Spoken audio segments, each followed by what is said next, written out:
आपको लगता है इस पर हर पॉलिटिकल पार्टी से सवाल पूछा जाना चाहिए? महाराष्ट्र में लगभग 8 लाख करोड़ रुपए का कर्जा है महाराष्ट्र सरकार पर।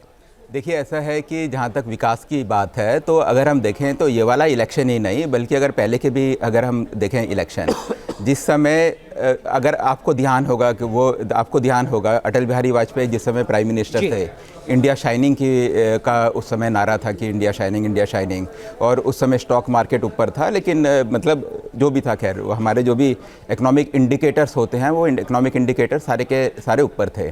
उसके बाद भी बीजेपी इलेक्शन हार गई। तो एक बात तो साफ है कि सिर्फ विकास एक मुद्दा हो नहीं सकता। विकास होना चाहिए, अच्छी बात है, होता है, लेकिन फैक्ट ये है कि हमारा कोई भी इलेक्शन सिर्फ विकास के मुद्दे पर आज तक किसी ने कॉन्टेस्ट नहीं करा। और अगर किसी ने कॉन्टेस्ट करने की कोशिश करी, जैसे कि पहले वाला जो एनडीए था उसके सेकंड रिजिम में जैसे कोशिश की गई, तो उसमें वो इलेक्शन हार गए।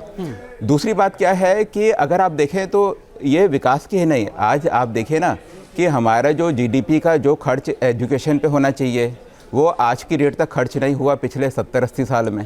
हमारा 2% या 3% ही होता है। आज तक ये कभी इलेक्शन का मुद्दा नहीं बना है एजुकेशन का, ठीक है ना। तो तो यही कारण है, वही हेल्थ के साथ भी है, वही रिसर्च के साथ, हेल्थ के साथ है, रिसर्च के साथ है। तो ये एक तो आप देखिएगा कि यही एक कारण है कि इकोनॉमिक इंडिकेटर से डेवलपमेंट हो। उसके अलावा जो डिविसिव पॉलिटिक्स होती है, लोगों को बांटने की जो पॉलिटिक्स है, वो पॉलिटिक्स हर इलेक्शन में काम करती है। अगर हम लोकसभा में बात करें तो लोकसभा के इलेक्शन में राहुल गांधी जी ने कहा कि भाई कास्ट सेंसस होना चाहिए और जिसकी जितनी आबादी है उस हिसाब से नेशनल रिसोर्सेज उनमें बंटने चाहिए।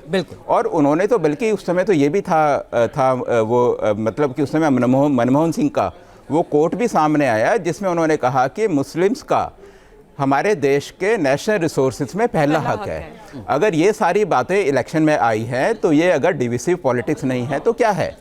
और जिस हर तरह की डिविसिव पॉलिटिक्स, चाहे वो बीजेपी करे, चाहे कांग्रेस करे, चाहे धर्म के आधार पे हो, चाहे जाति के आधार पे हो, हर पॉलिटिकल पार्टी को उसको क्रिटिसाइज करना चाहिए और हम भी उन डिविसिव पॉलिटिक्स को क्रिटिसाइज